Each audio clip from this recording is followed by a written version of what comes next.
한자 이야기, 낱말 이야기 1235번째 시간입니다. 이번 시간은 우리가 잘 쓰지는 않습니다만 걸해골이라는 낱말 한번 살펴보겠습니다. 분명히 쓸 일은 별로 없을 것입니다. 그렇지만은 경우에 따라서는 이 낱말을 접할 수는 있다. 그래서 한자 공부를 하니까 또 알아놓을 필요 정도는 있다. 쓰지는 않더라도 알아야 될 것들이 가끔 있죠. 그 중에 낱말로 치면 그 중에 하나다. 저는 그런 생각이 듭니다. 걸해골이라는 말이 있는데 원사해골 이것도 같은 말이다. 또 걸해도 같은 말이다. 걸신도 같은 말이다. 같은 말로 씁니다. 가장 대표적인 것이 걸해골이다. 자, 글자 보겠습니다. 걸, 빈다는 뜻이에요. 걸. 해는 뼈입니다. 뼈 해자. 골도 뼈해. 우리가 해골이란 말을 가끔 쓰죠. 사람의 죽은 사체가 이렇게 살이 다 없어진 뼈만 남은 것을 해골이라고 합니다. 그것을 빈다는 뜻이에요. 주세요. 저한테 주십시오. 해골을 주세요. 라는 그런 얘기가 되겠죠. 자, 그러면 일단 글자를 보면 빈다, 빌 글자라는 것은 사실은 좀 이해하기 어렵습니다만 가장 쉽게 얘기를 하면 이것이 사람이다.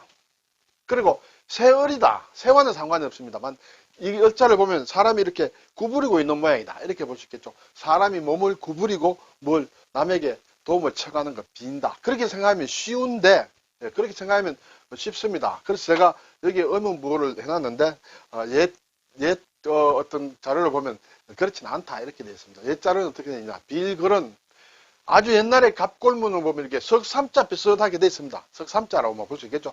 가운데 이제 짧다. 네.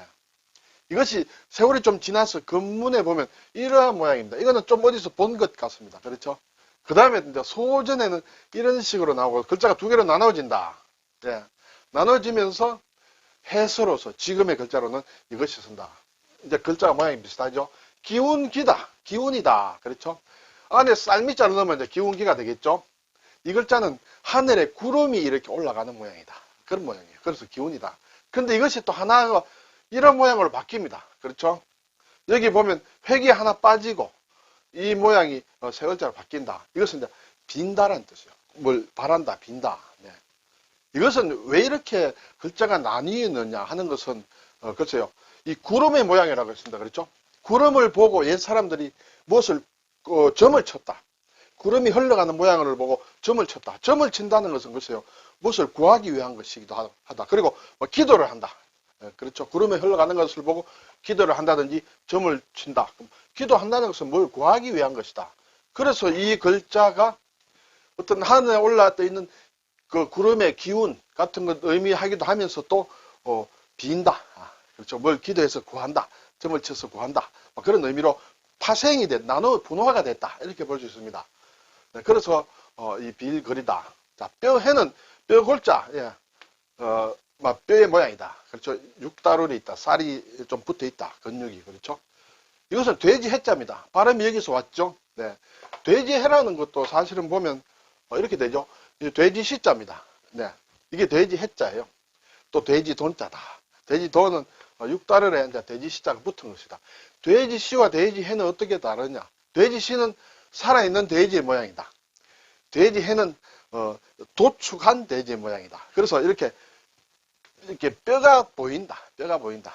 그렇죠? 그래서 뭔가 뼈대가 있는 그런 의미로도 쓰인다. 이렇게 되겠습니다. 그렇다면 뼈해는 뼈골, 뼈해자. 이것은 돼지의 뼈가 강조된 것이다. 그렇죠? 그래서 바람도 오고 뼈라는 그런 글자를 같이 갖췄었다.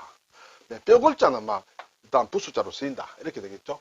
그러면 해골을 구한다는 것이에요. 우선에 해골이란 말 보겠습니다. 네, 해골 별로 좋지는 않습니다만 어쨌든 현실적으로 우리가 가끔 접합니다. 죽은 사람의 살이 썩고 남은 앙상한 뼈를 가지고 해골이라 한다. 그렇죠? 그리고 살이 전부 썩은 죽은 사람의 특별히 머리뼈를 얘기하기도 한다. 그렇죠? 그러니까 전체 뼈를 얘기하기도 하고 머리뼈만 얘기하기도 한다.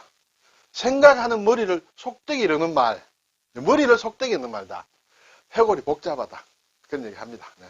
그리고 몹시 여위요. 살이 빠진 사람을 비유적으로 이르는 말. 해골 같다. 구조된 소녀는 거의 해골이 다 돼 있었다. 이런 얘기입니다. 그래서 일반적으로 해골이라는 게 머리뼈만 얘기하는 것이 아니라 전체 뼈를 얘기하기도 하고 또 머리뼈를 특별히 가리키기도 한다. 이렇게 되겠습니다. 그러면 그 해골은 이 해골을 구한다, 해골을 좀 주세요, 이런 말이에요. 예전에 늙은 재상이나 신하가 나이 등을 이유로, 제가 너무 늙었습니다. 늙은 이유로 벼슬에서 물러날 것을 임금에게 청원하는 일을 해골, 저에게 해골을 주십시오. 이렇게 되겠습니다. 자, 또 다른 사전에 좀 더 다른 설명을 보니 심신은, 몸과 마음은 임금께 이미 바친 것이다. 임금께 바친 것이지만 해골만은 돌려달라는 뜻이다. 제 몸과 마음은 이미 다 임금님께 바쳤습니다.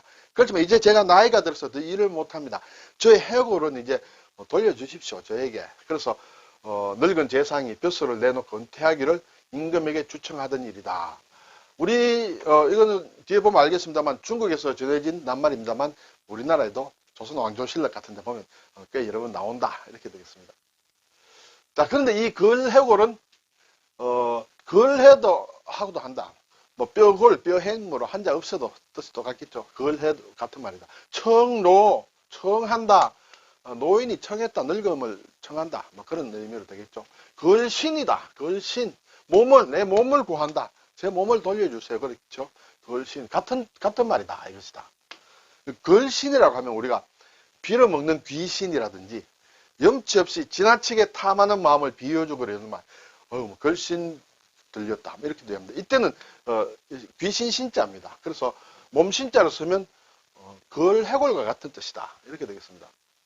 그럼 이 말은 어디에 나오느냐? 중국의 사기에 나오고 한서에도 나오고 여러 책에 나온다. 그래서 이 사기에 보면 두 군데가 있습니다. 항우, 초패왕, 항우 봉기에 나오고 또 진성상 세가에 나온다. 사기에는 어떤 말로 나오느냐 하면 원합니다. 사는 내려달라는 얘기예요. 우리가 임금이 사약을 준다. 약을 내린다는 뜻이에요. 사약. 묻고 죽어라 하는 사약. 원사 주십시오. 주시기를 원한다. 무엇을? 해골 주시기를 원한다. 이런 표현으로 사기에 나와 있다. 또 말 그대로 걸해골, 원사해골이 아니라 걸해골이라는 말도 사기에도 나오고 한서에도 나온다. 이렇게 자료들마다 나와 있습니다. 자, 그러면 이제 볼까요? 이 원사해골, 사기에 나오는 원사해골, 대표적으로 많이 인용하는 자료가 사기의 항우 봉기에 나오는데 범정이라는 항무의 글쎄요, 자기 아버지 다음으로 귀하게 여겼던 보라고 했던 이 범정, 범정과의 관련해서 범정이 한 얘기다. 범정이 천하사 대정이, 천하대세는 이미 정해졌다. 군왕자위지, 앞으로 이 일은 군왕께서 알아서 스스로 일을 해야 된다. 원컨대 사해골, 대왕께 바친 제 해골을 구걸한다. 이미 심신을 원래 다 바쳤는데 이제 마지막에 좀 돌려달라. 원사 주시기를 원한다. 해골을 주기를 원한다. 그래서 조로는 좀 평범한 사람으로 돌아간다, 이런 얘기가 되겠습니다. 그래서 조로로 돌아가게 해주십시오 하는 이제 이 말에서 나왔다. 왜 이 말을 범정이 했느냐 하면 결국은 항우가 유방 측의 어떤 계략에 의해서 범정을 의심하게 됩니다. 범정을 의심하게 돼서 결국은 범정이 버림받는 그런 상황이다. 그래서 나는 이제 돌아가겠다. 이제 나는 이제 당신과 못하겠다 하는 그때 나오는 말이 원사해골이다. 이것이 걸해골에 과 관련된 말이다. 이렇게 일반적으로 얘기를 하고 있습니다. 자, 글자를 좀 볼까요? 빌걸, 걸인, 걸인이다. 구걸을 한다. 이렇게 되겠죠. 유리걸식, 걸식한다. 우리가 걸식한다. 얻어먹는다, 빌어먹는다. 이렇게 되겠죠. 유리는 떠돌아다닌다. 그런 얘기예요. 여기저기 정처 없이 떠돌아다니면서 빌어먹는 것을 유리걸식이란다. 애걸복걸, 애걸하고 복걸한다. 그렇죠? 설풀했자 아주 간절하게, 복은 엎드린다, 엎드려서 간절하고 엎드려가면서 구걸하는 것을 애걸복걸. 걸귀다, 걸귀. 새끼를 낳은 뒤에 암퇴지, 돼지가 새끼를 낳은 그 뒤에 암퇴지를 걸귀라고 한다. 글쎄요, 그러면 아주 잘 먹는지 모르겠습니다. 그래서 음식을 몹시 탐내는 사람을 비유적으로 하고 또 무언가를 지나치게 탐내는 사람을 비유적으로 해서 걸귀라고 한다. 이런 낱말을 만드는 글자가 빌걸이다. 자, 뼈 해자는 이제 돼지 해가 들어갔다고 했죠, 이쪽에. 네.